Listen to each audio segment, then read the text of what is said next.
Bonjour, je suis Elena Lopez Riera, réalisatrice de L'Agua, qui est mon premier long métrage qui est présenté à la Cannes des réalisateurs, au Festival de Cannes. Et c'est un film que j'ai fait dans le sud de l'Espagne, au village où je suis née, où j'ai grandi, et qui travaille un peu sur la mythologie qui mélange les corps des femmes à l'eau. Et c'est un peu un mélange de fiction et documentaire qu'on a fait avec des non-professionnels et avec beaucoup d'amour et beaucoup de travail. Voilà. Moi, je suis née là-bas, j'ai grandi là-bas, il y a toute ma famille là-bas. Donc enfin, j'ai quitté il y a un moment, mais c'est pas du tout un endroit que j'ai quitté pour ne plus jamais revenir, au contraire.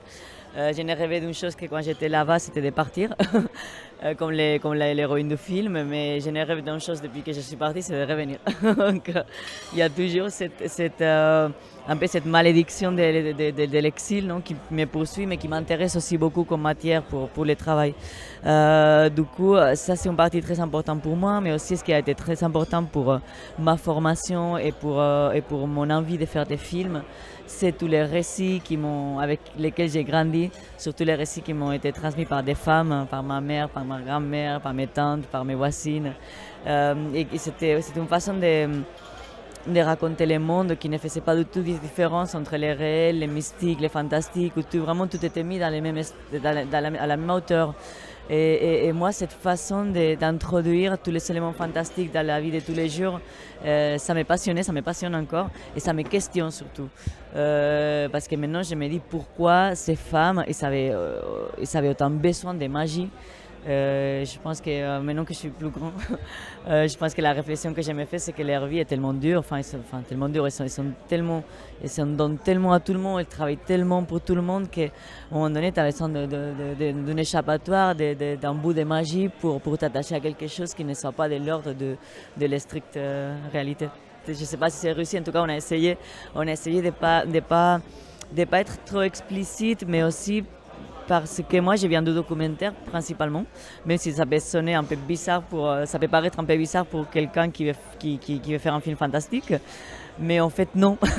Je crois profondément que non, parce que la vie aussi, elle est pas explicite. En fait, moi, je viens de l'observation documentaire, c'est ça qui me passionne, observer les gens, les gestes, les lieux. Et en fait, dans la vraie vie, on n'est pas souvent explicite, on raconte pas tout de suite pour tout expliquer. Du coup, si on fait attention à comment ça se passe dans la vraie vie, on se rend compte que parfois, il y a des moments où on a l'impression qu'il n'y a rien qui se passe. Et c'est pour ça que dans les films, il y a beaucoup de ces moments un peu suspendus, des bandes d'amis qui pensent que, enfin, on a l'impression que ça ne fait pas avancer l'histoire. Et peut-être, peut-être, mais je ne suis pas très intéressée à faire avancer l'histoire, mais par contre à construire une atmosphère et à faire comprendre qu'il y a ces gens qui sont un peu suspendus dans le temps et qu'il y a plein de choses qui se passent dans ces conversations, même si on a l'impression qu'il n'y a rien qui se passe. Je suis vraiment, oui, je suis très curieuse et en plus je connais un peu le travail de cette cinéaste par ses courts-métrages, donc je suis vraiment très curieuse et très contente aussi de ne pas me sentir seule. et, et, euh, voilà, non, ça me fait très envie et je pense que c'est dans l'air du temps aussi parce que c'est une sorte de justice historique en fait. Enfin, en tout cas, à mon avis, de beaucoup de pratiques. Enfin, j'ai pas vu les films de Christelle, mais dès que je les vois, je suis sûre que je vais l'aimer parce que tout ce qu'elle m'a dit, c'est tout ce qui me fait envie. Donc, je la félicite d'ici. En plus, c'est une fille, donc c'est très bien. Mais je me dis que c'est une sorte de justice poétique aussi, de justice historique, parce qu'il y a beaucoup de pratiques qui ont été écartées de l'histoire parce que ce n'étaient pas des pratiques officielles. Et c'est de là que vient la sorcellerie en vrai. En fait, c'est surtout des femmes qui étaient indépendantes, qui pratiquaient d'autres soins, d'autres traditions de médecine, de tout un tas de trucs que ni la science ni la société acceptaient ou légitimaient, et du coup qui étaient obligées à rester dans les marges.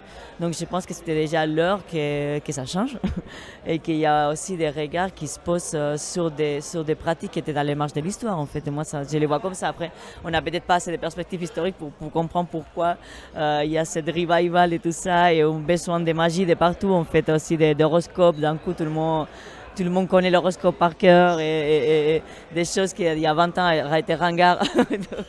Donc il doit y avoir quelque chose dans l'air du temps qu'on analysera peut-être dans 50 ans. Ouais, bah, je l'ai construit avec l'intuition et avec mon vécu à moi aussi. J'ai eu la chance d'être élevée par des femmes un peu, qui ressemblent un peu à ça en fait. Et j'ai eu la chance de grandir dans ces espaces qui étaient des espaces auxquels les femmes étaient reléguées, hein, que la société les avait coordonnées et un peu imposées, mais qui sont où l'intelligence de transformer en forteresse et en espace de liberté. Et c'est ça qui m'intéresse aussi, de voir comment même, parce que je suis pas non plus j'aime pas beaucoup cette espèce de stéréotype de la femme souffrante, victime et tout ça. Il y a du machisme, c'est évident. Il y a quelque chose pour laquelle se battre, c'est évident. Mais aussi, j'aime croire qu'on peut, même dans cette espèce de structure horrible et contraignante, on peut créer des espaces de liberté, de résilience. Et c'est ce que je pense, en tout cas, les femmes de ma famille ont l'intelligence de faire, en fait. Et de convertir ces espaces qui étaient des prisons en petits espaces de résistance et de liberté où il s'est passé plein de choses très belles aussi. Beaucoup d'amour, beaucoup de transmission, beaucoup de joie, de boire, de rire. Et voilà, pour moi, c'est comme faire un gros droit d'honneur au patriarcat pour dire vous nous avez mis dans les cuisines, mais vous savez quoi, nos cuisines sont super. Donc du coup, évidemment, je ne dis pas que c'est l'idéal de rester dans la cuisine, loin de ça. Il faut sortir et tout, mais je me dis aussi, j'aimais bien cette idée de transformer, essayer de déconstruire et de transformer un tout petit peu aussi cette idée de la femme souffrante parce que malgré tout, parfois on a les besoins de survie et l'intelligence aussi de faire ça. Et donc du coup, moi, je voulais pas des femmes qui... Enfin, c'était pour moi important de montrer que les femmes, en fait, ils ont plein de problèmes dans la société patriarcale, mais que aussi c'est des femmes désirantes, c'est des femmes qui ne sont pas abattues, qui s'y croient et qui se battent encore et qui ont été capables de construire un territoire où elles règnent. Luna, on l'a retrouvée littéralement dans la rue, dans un casting sauvage. Elle était dans les fêtes du village, puis on l'a arrêtée comme ça avec la directrice de casting, Sandrine Lapouillade. Et ça a été un coup de foudre en média. Après, elle a disparu pendant 1 an et demi. On a continué à faire les castings, elle est réapparue comme son personnage. Elle est assez fantomatique et insaisissable. Indomptable et magnifique. Donc du coup, mon travail a été assez facile puisqu'elle avait déjà une matière très belle, elle est assez incroyable. Enfin, après, moi, je ne suis pas du tout objective parce que c'est comme mon enfant. Du coup, pour moi, elle est la plus belle, la plus intelligente, la plus forte, la plus tout. Mais aussi, ce qui a été très beau avec elle et comme avec les autres comédiens et comédiennes qui pour la plupart c'est des non-professionnels, ça a été d'essayer d'inventer comment faire un film parce que moi je ne sais pas faire des films, je n'ai pas fait d'école, je sais pas, on a fait avec ce qu'on avait et ce qu'on avait c'était nous. Donc on a passé beaucoup de temps ensemble, on a rigolé, on a dansé, on a pleuré, enfin vraiment on a rêvé de faire ces films, donc on a fait ces films comme on l'avait rêvé de faire sans savoir comment on fait des films. Voilà, merci beaucoup parce que c'est un dispositif qui a été très polémique sur les papiers et que j'imagine que ça va continuer à être polémique parce que ça choque, hein. On n'a pas l'habitude de voir ça, mais moi c'était tout l'intérêt, c'était aussi de pas tout à fait tracer un schéma, un cheminement tout droit pour les spectateurs et les spectatrices. C'est plutôt que les films aillent un peu le mouvement du fleuve et que parfois on soit surprise par des trucs qu'on n'attendait pas. Et donc aussi pour moi c'était très important d'interrompre cet récit fictionnel par un récit qui soit complément direct, qui vient du réel, qui encore une fois c'est comme la vie même. Enfin, parfois on raconte des choses puis on s'interrompt et puis on revient et puis c'est pour ça que pour moi la place de la littérature orale elle est essentielle dans les films et que la place de ces femmes elle est essentielle aussi pour une question de dispositifs comme tu dis et d'autobiographie parce que comme je disais tout à l'heure c'est vraiment ces genres de récits qui m'ont formé, qui m'ont fait envie de faire des films. Mais aussi parce que quand on a fait les castings, on a rencontré plein de femmes de tout âge confondu, de toute classe sociale, etc.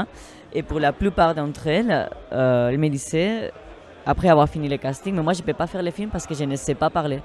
J'étais là, mais comment tu ne sais pas parler ou tu ne peux pas parler si tu es en train de parler?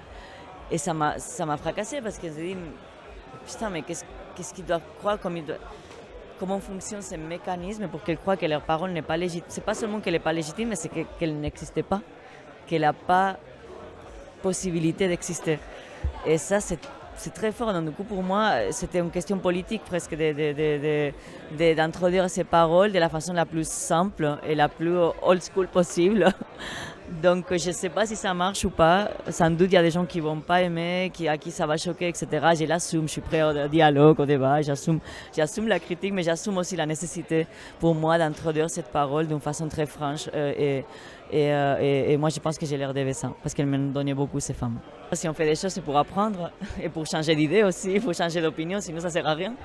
Donc j'ai appris plein de choses, je me suis questionnée à tout moment, je me questionne encore maintenant que le film il fait sa vie sans moi et c'est pour ça vraiment très sincèrement, hein, j'ai dit je suis ouvert aux critiques et le film il n'est pas là pour poser pour donner des réponses, il est là pour poser des questions, pour qu'on ouvre les dialogues et puis je suis vraiment, enfin voilà, je pense que ça, en tout cas pour moi ça sert à ça, le cinéma c'est un mouvement. C'est une question en permanence et ça sert à ça. Sinon, moi, ça ne m'intéresse pas beaucoup. Du coup, j'ai appris un tas de choses et surtout les plus importantes, c'est de se questionner encore sur tous les a priori et d'essayer d'écouter beaucoup. J'essaye, mais parfois, il faut vraiment faire l'effort parce qu'il y a des gens, c'est pas qu'ils ne parlent pas, c'est qu'on ne les écoute pas en fait.